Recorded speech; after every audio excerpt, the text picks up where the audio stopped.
That's kind of, they kind of paint it as an extreme, but there are some people that are not that far off there. Well, I do know one that, like, when I go into Walmart, I'm guilty. Yeah. I get those wipes over there and I can That's not a bad thing to do, though. because, you know, kids fit in those cards. Yeah. I'm sorry. All right. Mike says it's time, so listen. We're going to be in Acts, starting out Acts chapter 4, and we're gonna the first part we're gonna divide it up into kind of two parts, verses 1 through 22, and then the last part, which will be verses 23 to the end, which is 37 verses. So so we're going to divide that time up, verse 1 through 22, and then split the other part. See how far we can get. Dear Father, Lord, just thankful for this day that you've given to us, and Lord, the many blessings each day you give to us.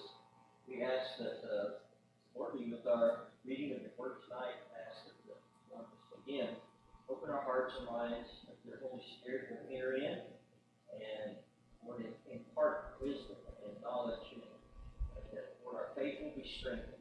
Thank you. And we do again ask, Lord, we ask for rain and for our land, Lord, as we know that everything is according to your will. And so we ask, Lord, to help us to lean upon you. Thank you in Jesus' name. All right, so if somebody wants to read, actually, this kind of for this first part. Let's read verses 1 through 12 to begin, and then the verses 13, that kind of splits at 13 to 22. So, somebody want to, okay? Claire? The priests and the captain of the temple guard and the Sadducees came unto Peter and John while they were speaking to the people. They were greatly disturbed because the apostles were teaching the people, proclaiming Jesus is the resurrection of the dead. They seized Peter and John, and because it was the evening, they put them in jail until the next day. And many of the first messengers believed, so the number of men who believed grew to about 5,000.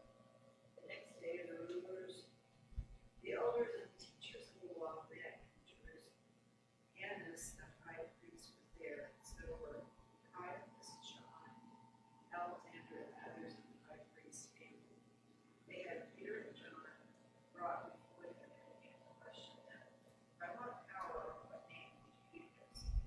Then Peter, filled with the Holy Spirit, said to them, rulers and elders of the people, we are being called to account today for an act of kindness shown to a man who was lame and are being asked how he was healed. Then know this, you and all people of Israel, it is by the name of Jesus Christ of Nazareth, whom you crucified, but whom God raised from the dead. This man stands before you evil. Jesus is the stone you builders rejected, which has become the cornerstone. Salvation is found in no one else, for there is no other name under heaven given to mankind by which we must be saved. Okay, so this is actually I will say the first recorded, but also I think would be obviously the first arrest, first account of individuals being put into jail for their preaching and for their witnessing, sharing their faith. This is what I think there obviously would be the first instance where we have Christians be put in jail for sharing their faith. Now one of the things, of course, is that it's always been interesting to me that, of course, they mentioned here the captain of the temple guard, Sadducees, priests, Sadducees. Of course, they talks about the temple guard. That when we get into the account of the resurrection of Jesus, I think people get a little mixed up. You know that these individuals that were placed to guard Jesus' tomb. For some reason, everybody kind of gets the idea that it was a Roman guard. but when you go back and read, they wanted kind of to put a guard over the tomb. Of course, that was their explanation was, to Pilate, but, there's this business about resurrection, and our concern is that these guys will come in the night and steal Jesus' body away, and then make up the story that he rose again from the dead, and they worship, as they said, the last effect will be we worship in the first part, whatever. Pilate was basically like, you know what, I am so sick and tired of you people, I'm done with you people. You've got guards, do it yourself. So the guards that were guarding Jesus' tomb were actually the temple guard. It wasn't Romans, it wasn't Roman guards, it wasn't Roman soldiers, it was the temple guard that was there guarding Jesus' tomb. So now here we have here we are, this, like I say, now, not that many days after, obviously, like I said, Day of Pentecost, chapter 2, we see right after chapter 2, verse chapter 3 last week, they're there, heal this man. So obviously, I'm going to assume we can say safely assume it's the same day, from the day they healed him, and bleeds right over into chapter 4. It's not been that long after Jesus' resurrection and ascension back to heaven that we have this taking place. So, and some things that, a lot of people like say I kind of like to read between the lines sometimes. Here's this temple guard. I don't know how many of those individuals were temple guards. Quite a few, I would imagine. But think about those temple guards, what the scriptures tells us. After Jesus' resurrection, those guys that guarded Jesus' tomb report to these religious leaders, the Sadducees, the Pharisees, the religious leaders of the day, and they report to them, Jesus walked out of that tomb. And everybody remembers what happened was the religious leaders basically paid him off and told them, if anybody asks, here's what you're going to tell them. Yeah, we're going to stick to this story that they came and stole his body away, and basically hush hush. But keep this quiet. Put this under your hat. We'll pay you up. And they paid him off to tell that lie. Oh yeah, his body got stolen in the night. I'm thinking how much did those guys that were the guards over that tomb behind the scenes, did they ever talk about it to some of the other temple guard? And now here we are at the temple. A man has just been healed, and here's the religious leaders. And this is the thing that's very interesting to me.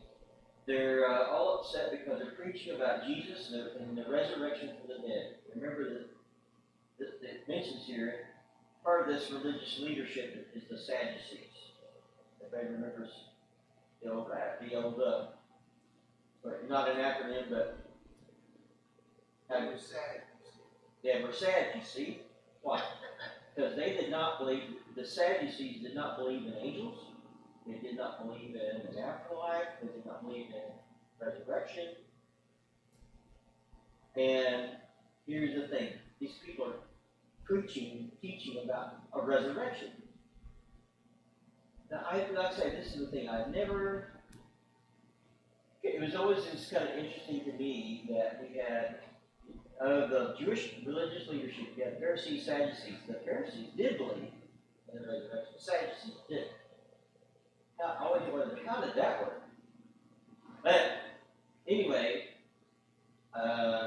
their main issue is because they're spreading all this stuff about a resurrection. Now, the scriptures here tell us that that the number of believers, let's see, verse what? Verse 4, second part, Yeah. verse 4. That they have gone, we started out in Acts chapter 2, day of Pentecost, 3,000, and now it has,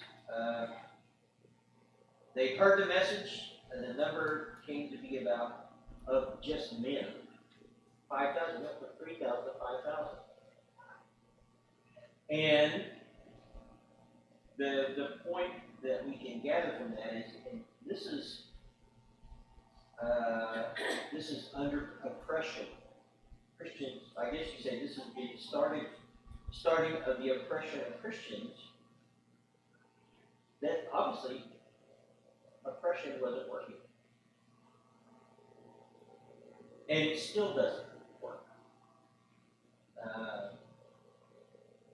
And some suggest, and I think the numbers will bear it out, that it seems like the more persecution and oppression the church experiences, the more it grows. And we saw that in Russia. Like I say, I've always make reference to the story of the fall of the Iron Curtain, Red Square, and they were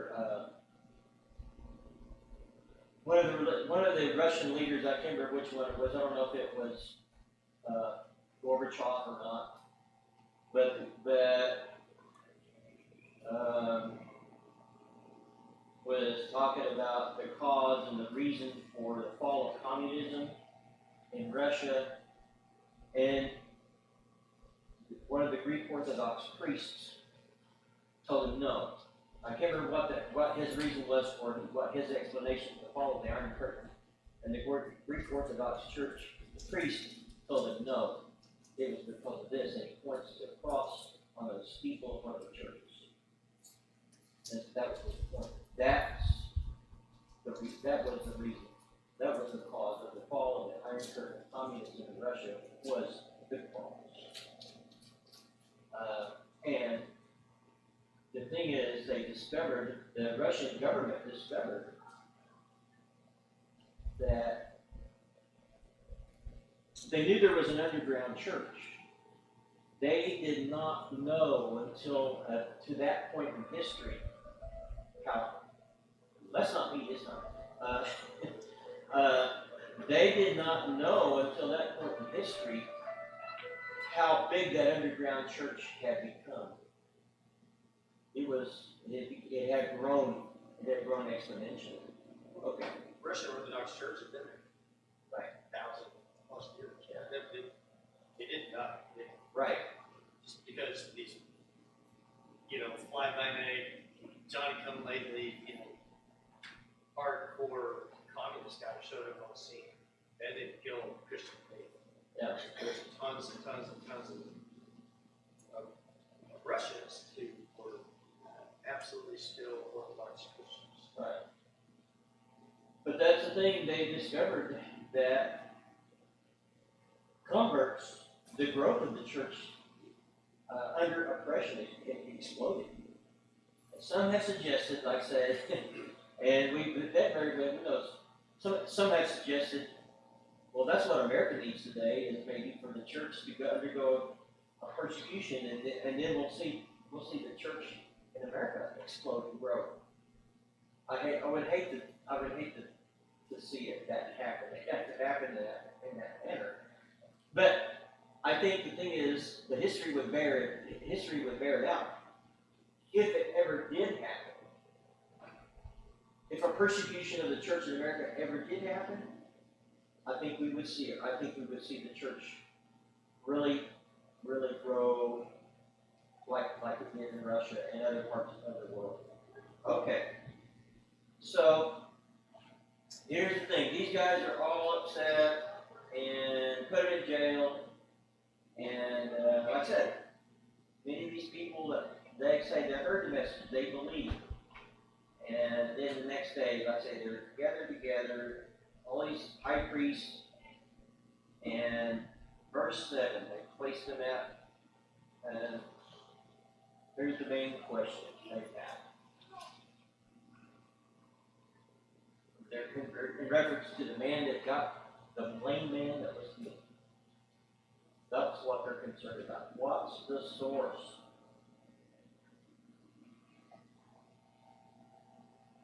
Why is that important? Why is that question such an important one?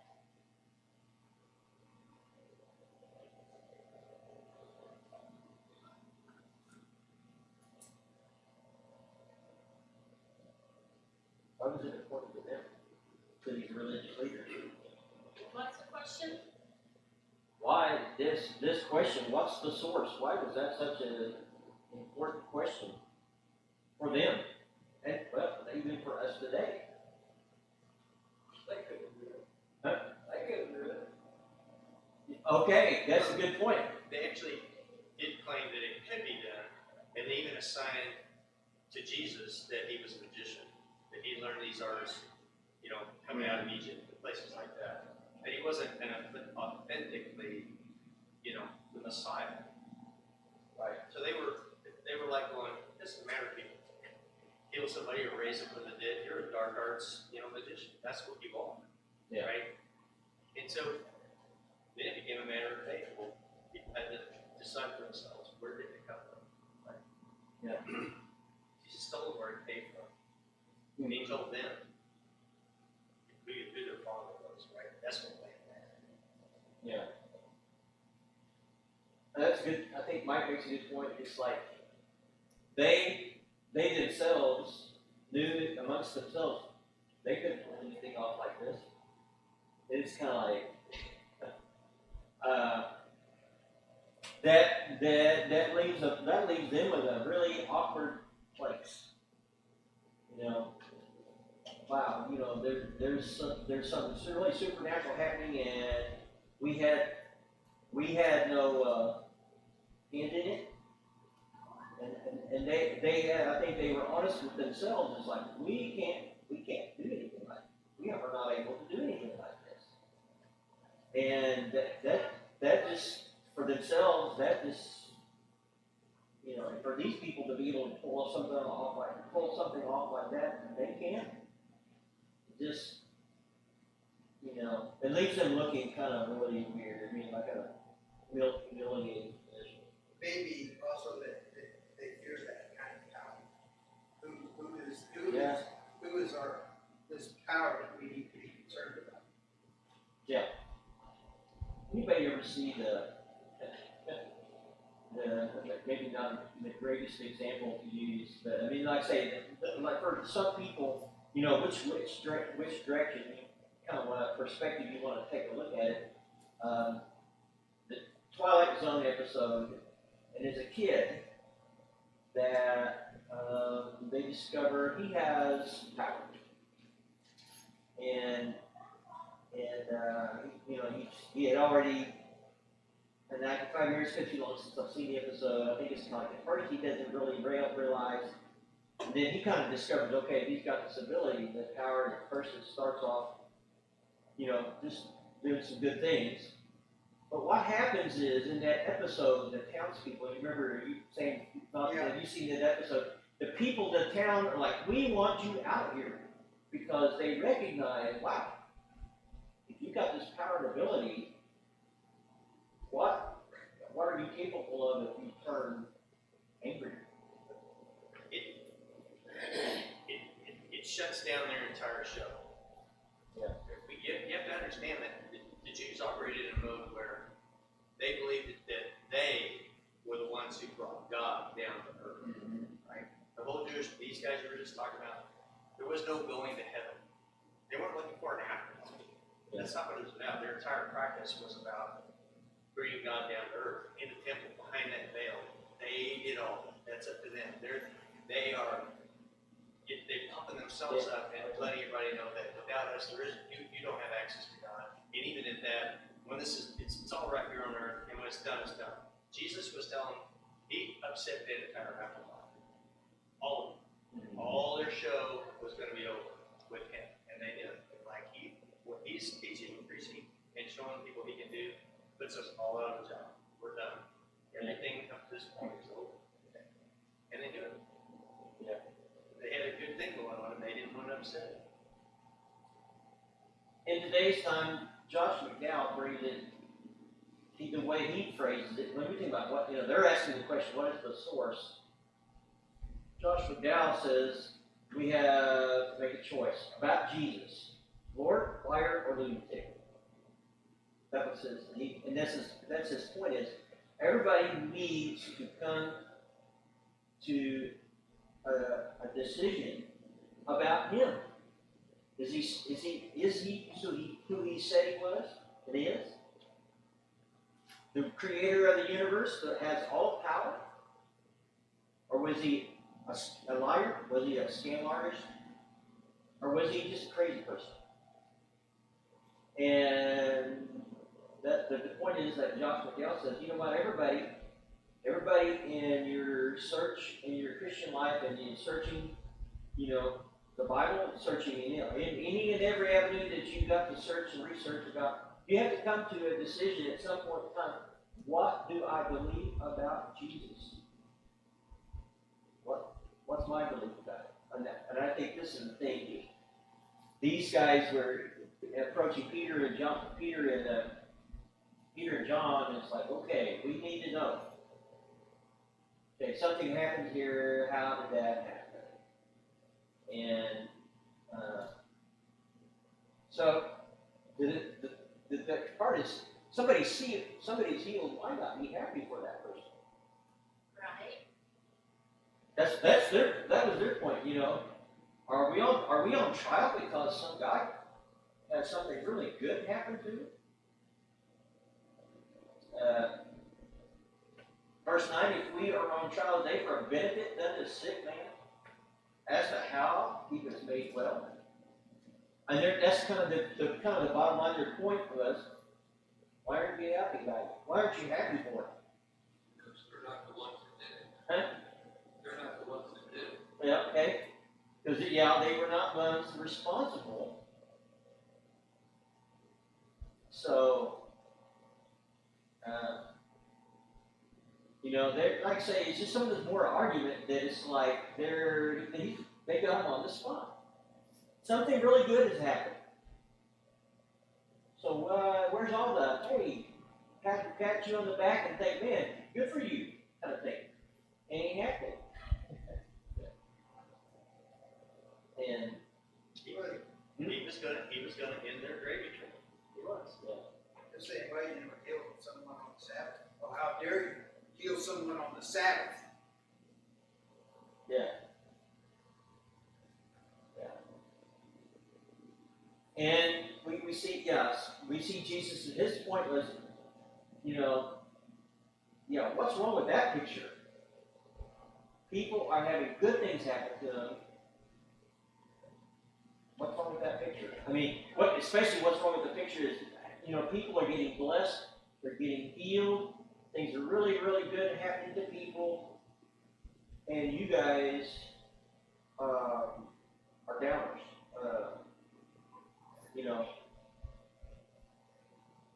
You're not happy at all, and not only that, you're critical, and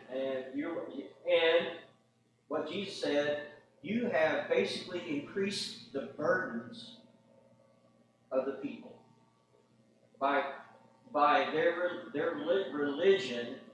Jesus made that point. It's like you basically have increased the people's burdens even more. You haven't lightened anybody's burden. You've made it even harder for people. Yeah, it's up to that point. They owned the gun. They owned it. They had the copyright and patent, right? All rights reserved to them. They own it. Jesus can't come along and go, yes, I am it. That doesn't work, no matter what. Yeah. And it's the message that had been in the writings for them, predicting, prophesying about Jesus. Yeah. somehow they kind of just over the soul. I think they smoothed over a lot of that stuff and. It would have been a whole different ballgame if Jesus would have come along and said, hey, I know how to tell you guys how to beat the Romans. I know how to do it. We can beat these Romans all the way back to Italy, right? And we'll set you up with the biggest, strongest country on the planet. If he would have come along in those lines and could have delivered, those guys would have been all in. Let's talk. Oh, But Jesus came along and said, no, that's not what I'm here for. right, yeah. And that was just like, we're not talking to them. Because they had elevated themselves and their desire for their own, their own thing here on earth. They had elevated that above anything God was going to do. Past, present, or future. They elevated themselves. They're not going to listen to them. Yeah. Yeah. That's the thing. Like I said, that's the thing. They as their interpretation of all those prophecies, that's the picture they got.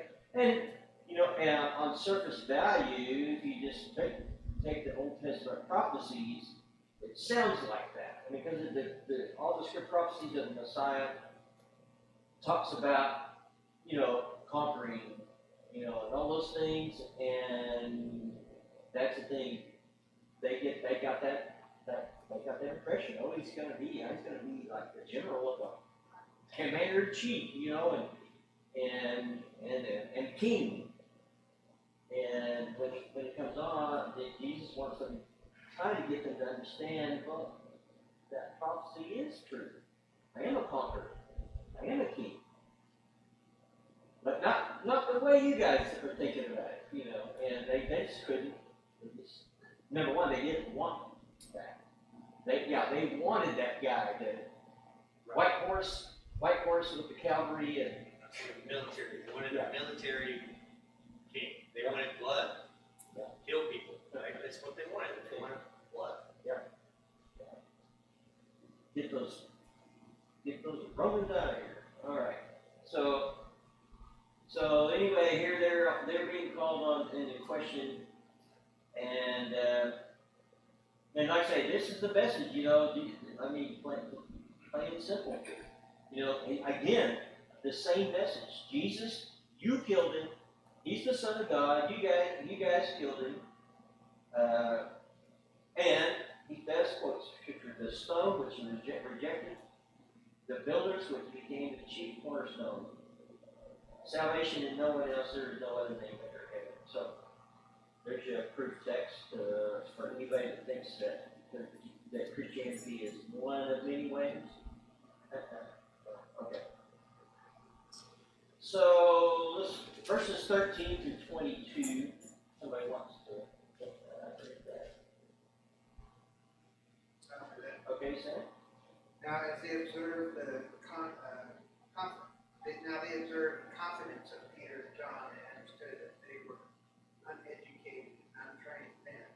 They were amazed and began to recognize them as having been Jesus.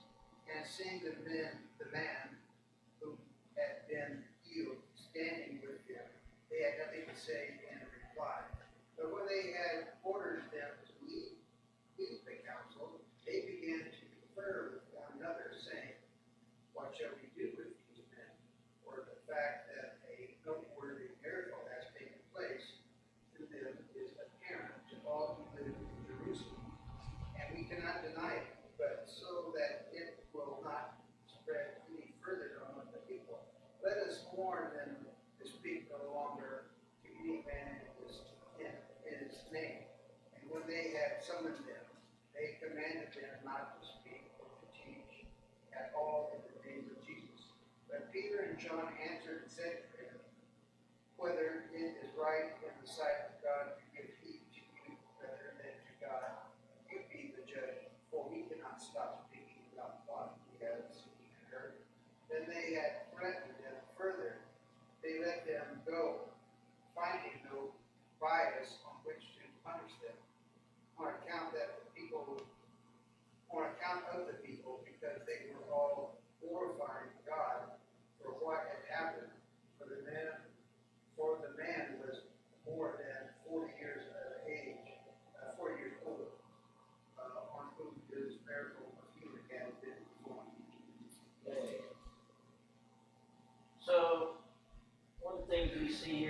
their observation. The New American Standard Version says confidence. NIV says courage. They observed the courage. Understood the uneducated, untrained men. That's what were amazed. I think about Jesus, 12 years old. Now we see there's another picture. He's in the temple, obviously just a kid. And he's teaching them. They were amazed. How in the world could this kid, he's Greek, or they would think wet behind the ears, and how is it that he's got this kind of wisdom and knowledge? Well, here's Peter and John, and the point is, a lot of people make the point,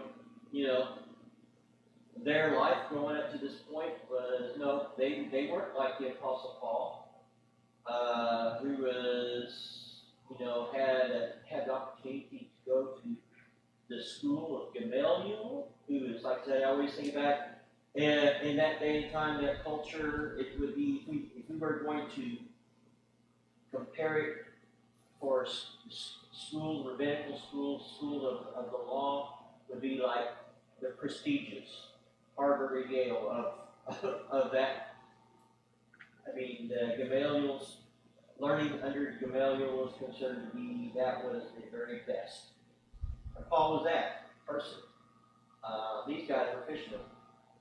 Man, they didn't get any of those formal, that kind of formal education or training in religion, and yet, I mean, these guys, like I say, they're just kind of flabbergasted. Wow. How is this? How can this be? These guys. Ordinary. They talk about the uneducated, untrained. The NIV talks about that the unschooled and ordinary, calls them ordinary. Well, one of the lessons we can take out of that is you don't have to be. To be an effective, powerful witness for God, for Jesus, God uses ordinary people. Well, sometimes that's the most famous person. Because you talk to them when you're You don't have to be. I know one of the commentaries I was kind of looking through and talking about people with all these scholarships, with all these degrees, and even people that are in the ministry, they've got all these degrees and doctorates and all that stuff, and sometimes that doesn't necessarily mean I will tell you, some of the best preachers I have listened to have been guys that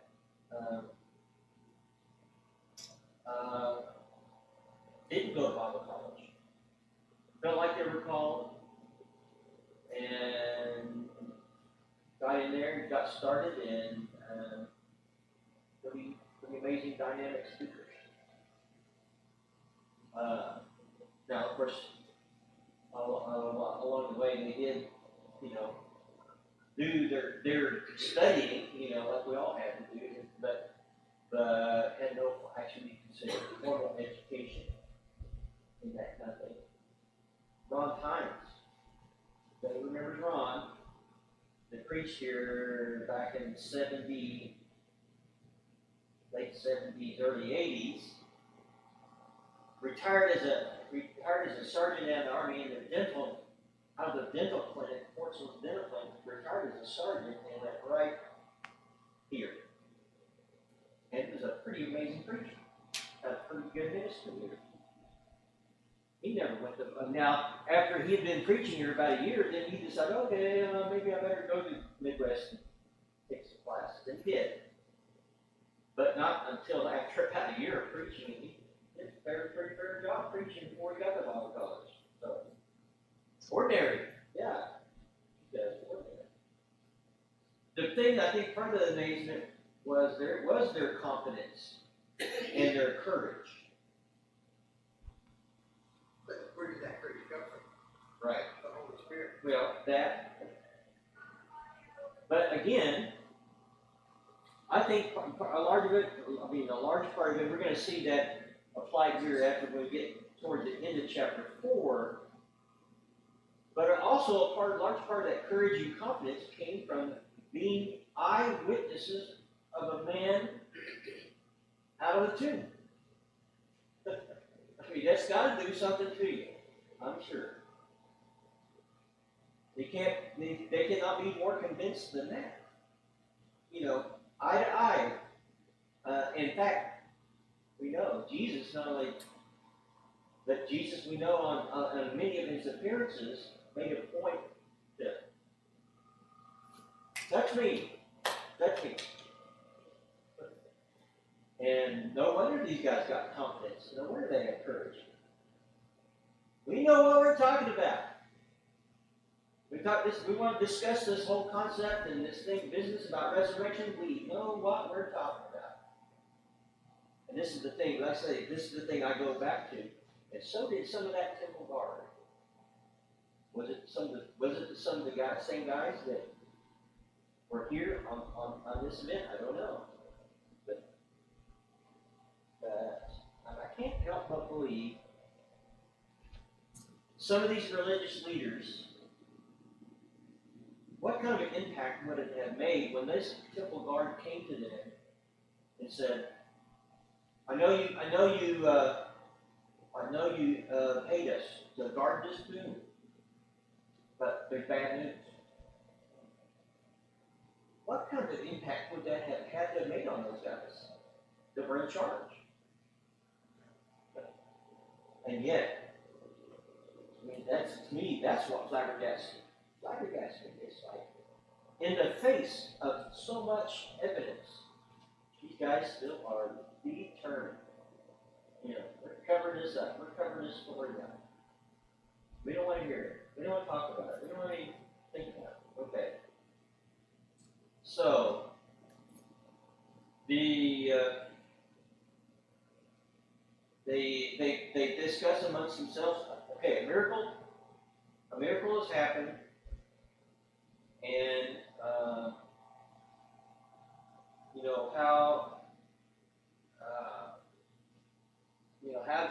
my question is, they're acknowledging, okay, it's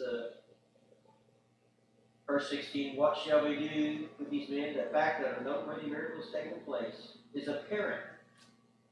How do you deny the obvious?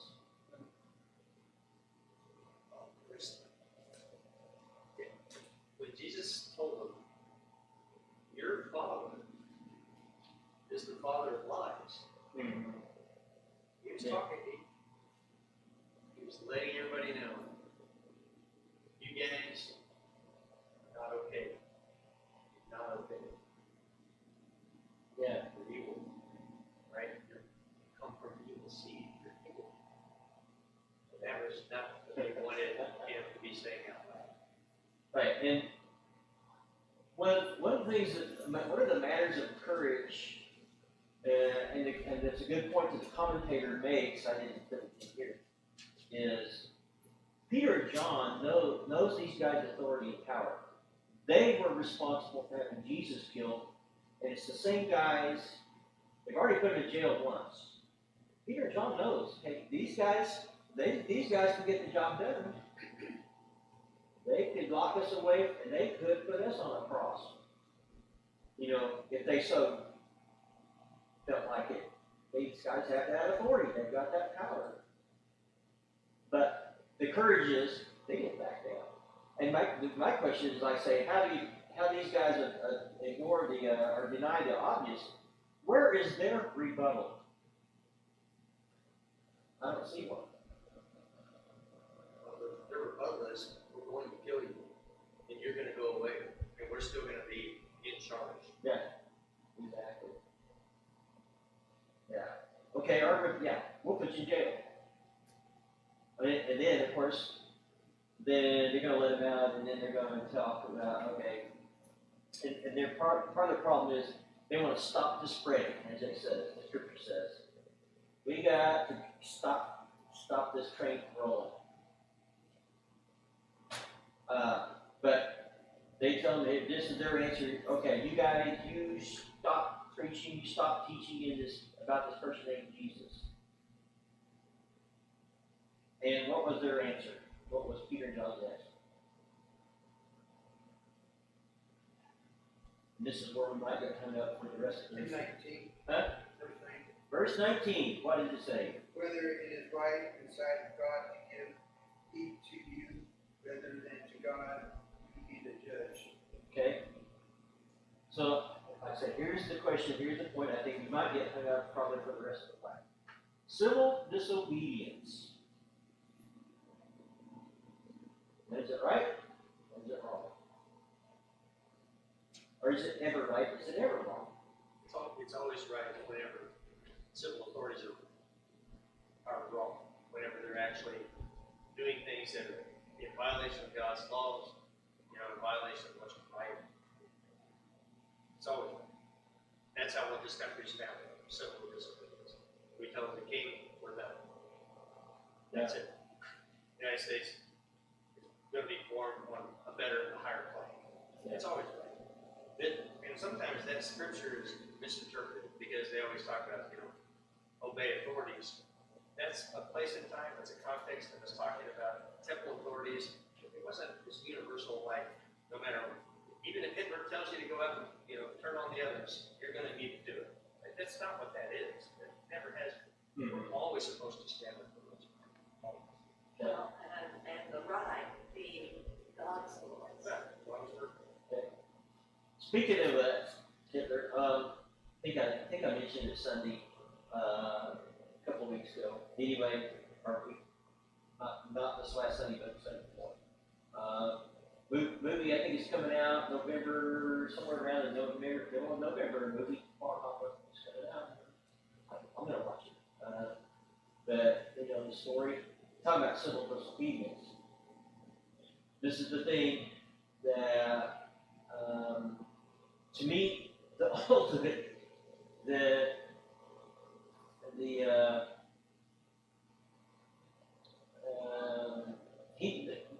part was, if the churches would have just listened to him early on, it would have probably changed the whole picture. There never would have been the Third Reich. That would have never happened. If the churches would have got behind him and listened to him and got behind him,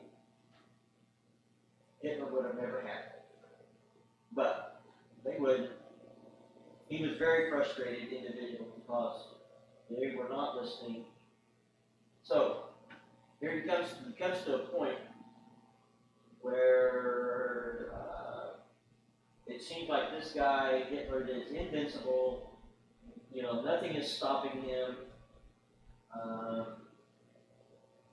So his resolve, there had already been attempts made on his life already. Valkyrie had already happened. It seemed like every single time something would go wrong or whatever.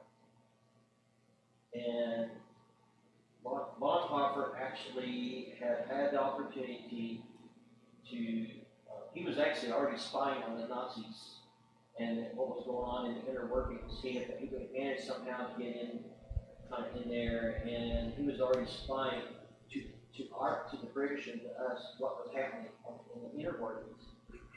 But Hitler, not knowing that, thought, okay, Mr. Bonhoeffer, I want to use him as a spy to spy on the enemy side. He was a double, what they call it, double agent. Actually working for our side, but he was using. That was the thing. Part of how he was able to get on the inside scoop with Hitler was because Hitler was thinking, okay, Bonhoeffer was for the German side, and he was using Bonhoeffer to spy on allies. Bonhoeffer has an appointment with Hitler. And I remember that I read his book in the biography, and he had shared with all the church leaders and his colleagues and the church leaders, my plan. Here's my plan. I'm going to have a personal audience with him. A private meeting with him in his office, in Hitler's office. When I go in, to shoot and kill him. And he actually knew at his point, and he made that point to them. And when I do that, I will probably not make it out. Because when they hear the gunshot, they're going to come, they will kill me. But his point was, I will have eliminated, a large part of this problem. I'm thinking that's pretty, talking about civil disobedience. And of course, that's the thing, a lot of the religious leaders, as a fellow pastor, because he pastored churches in Germany, were like, you know what, hey man, wait a minute, you're a Christian. This is murder. But his point was,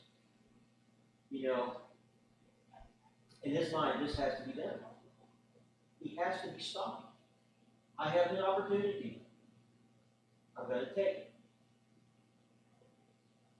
Now, the end of the story was, like everything, that day, for some reason, something came up and Hitler changed the appointment. Oh, can't meet with you today. Cancel that appointment. And in the meantime, after that appointment's changed, it gets leaked to Hitler. Oh, Bonhoeffer's actually spying for the Allies. Arrested him, put him in jail. And it wasn't very long after that he gave the order, and I believe Colonel Valkyrie? Was he a colonel? I think so. That the same day, but if I remember right, the same day Colonel Valkyrie gets executed, they execute Bonhoeffer too. Same day. Okay, so think about civil disobedience.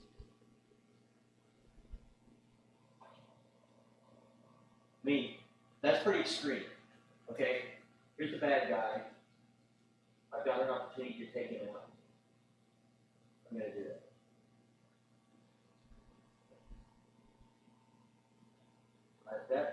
That has got to be, think about what wrestling, praying, wrestling over that decision had to been a lot of thinking and a lot of prayer and a lot of consideration going into that. Okay, so civil disobedience. When is it? When is it wrong?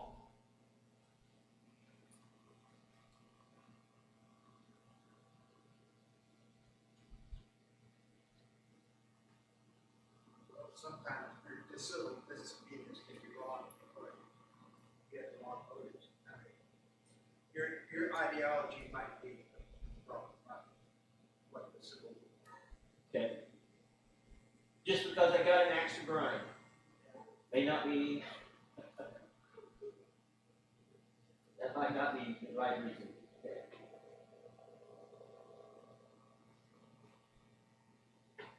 This is the thing we see. We also see, of course, Paul talked about, obey the authorities over you. But he was talking, that was very specific context. It was at the establishment of the new church, and it was in the context of the discussion they were having about the leadership of the church, the new church of Acts that was being put together. And he was admonishing those people, telling them, these are your leaders, obey them, Right. Pay attention. He wasn't saying, you need to pay attention to the Pharisees down there in the temple and do what they tell you to do. That's not what he was saying. That's not the context. Right. But we do hear him say, talk about, and obeying the governing authority. He talks about because that authority talks about has the power to punish, and his point is this: is in that respect, government is good. It's If it's a good government. right. Not if it's a bad government.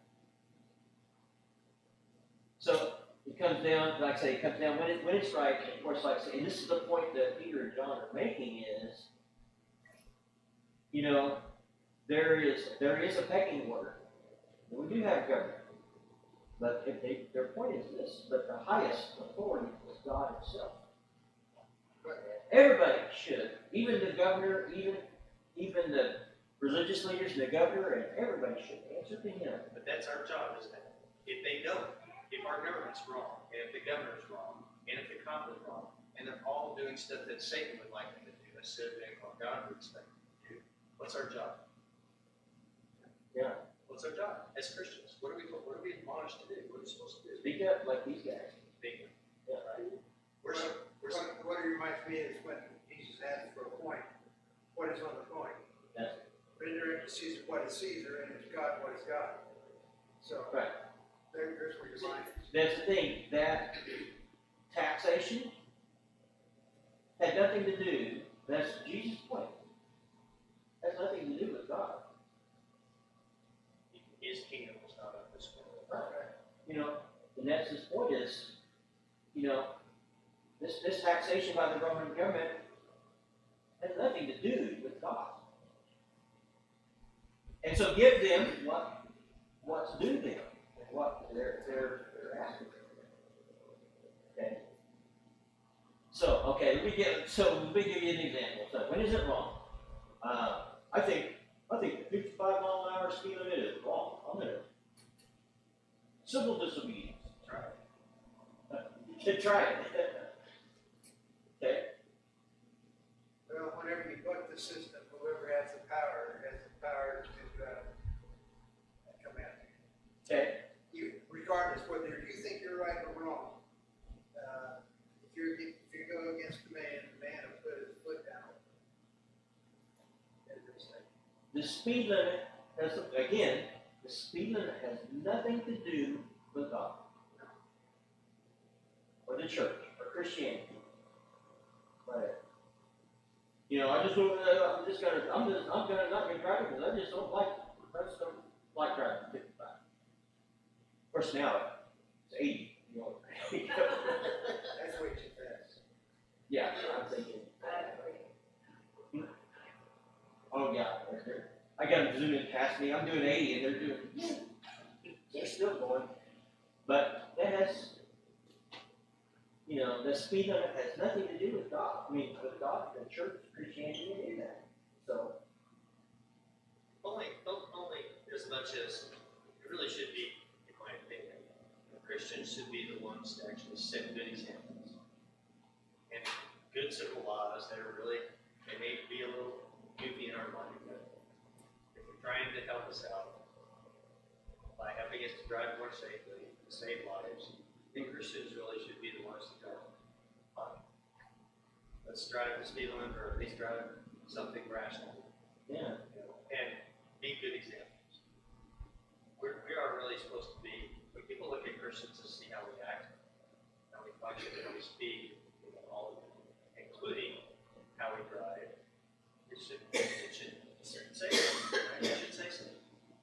These guys are Christians, they're doing a good job of saying the wrong speed and stuff. I got that on if you love Jesus on the bumper sticker. And then you give him a one finger salute. Yeah. We don't have those bumper stickers that says speed on, brother, hell ain't half full. Yeah. Oh my gosh.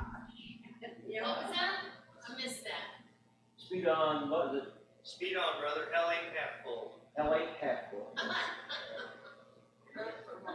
Yeah. But, It's still, there's still a difference between God's laws, though. right. And I think that's the thing, people sometimes blur the lines a lot of the times. And, you know, so, I mean, that's the thing. Obviously, just like these guys, and when is civil obedience right? When we have the authorities telling us, you know what, you are not going to mention that name Jesus ever again. You're going to quit preaching. Okay, all right. That's the perfect nexus right there, whenever you talk about that point. That's the perfect one to talk about, because the Romans are like going, we don't have anything against this guy. He's not doing anything against us, right? He hasn't come against Roman anyway. Right. He's not even preaching about kingdoms on this earth. What do we care? But, you know, they were being offended. It was the Jews that had a problem with him, because here he was claiming to be the the Son of God, King, Son of David, right? Taking over the whole thing. I'm taking over this whole thing here. And P.S., we're not going to do it in a warlike manner. We're going to be peace-loving people. That was not working for anybody. They're going to on the Jewish side of the equation, but the Romans are like, I don't know why you hate him so much. You know? Seems like a nice guy to us. Yeah, and until like I say, then much later on, then those Jews convinced through strict rumors and made up lies, convinced some of the Romans that these people are undermining the government, and got some of those guys to believe in it that these guys are in the business of they're gonna overthrow you. Rome started becoming very quickly. There were higher ups inside of Rome. In Rome, the Flavians, they were like, "Oh, this sounds like a fairly decent religion." It does. They had remember back then they had a God for every day of the week. Oh, There was yeah. temples everywhere, right? They didn't think he was all that bad, and so they were starting to actually get some pretty high up prominence. Yeah. Didn't take long until the guys at the very top were like, "Oh, this is it. This is what we're like." And then you had some of those Caesars, Roman emperors that kind of were a little bit nuts, and they convinced the Caesar that everybody should worship you. And they had a few of them that sounded really great. Nero made a scapegoats, right? You wonder if Jesus would appear on earth today, how many people would follow him and become That's always been a not real. yeah. I've heard that hypothetical thrown out. It's a very interesting one to think about. Yeah, would people know that's God's son? Would he win? We'd like to think we Would do. he win an election? in our environment? I don't think so. I'm convinced if you put somebody in, try to put somebody in office that, it's going to set things straight. All right, we'll have to finish up next. I do this. Yes. Next, prayer banner. So we need you in prayer for Sam, like say, facing some surgery. Bonnie, when is your Friday. Friday? She's having her dental surgery Friday. So keep her in prayer. Rain, let's pray for rain. Yes, yes. Yes. So half guys with their water tanks in their trailers now, they're starting to haul water. Oh, yeah. Yeah. Excuse me. We went Saturday, like I said, we went Dan Roman, they wanted to kind of have a family picnic. We went to the Lost Lake picnic area, and you could just about walk across the lake over to the dam. Oh, it's just down that much. I think it was like, wow. It's getting bad. I was talking about, I said, I could actually, I remember when we used to fish from the bank, you have to throw your line way out there. I could almost walk out to where my line would land. I mean, pretty much. But, all right. And anyone talk to me? I have not talked to her the last day or two. I got a text from her a couple of days ago. But, anyway, I'll continue to remember all of them as they go through that healing process. Dana, we need to pray for Dana. She's home with, what do you say, strep? Yeah. Strep throat. Okay. We pray for prayer. Pray for the rest of the family there. They don't need it. Yeah. She's been home 3 days now. Oh, okay. Oh, my goodness. All right, Mike, you want to close the third one?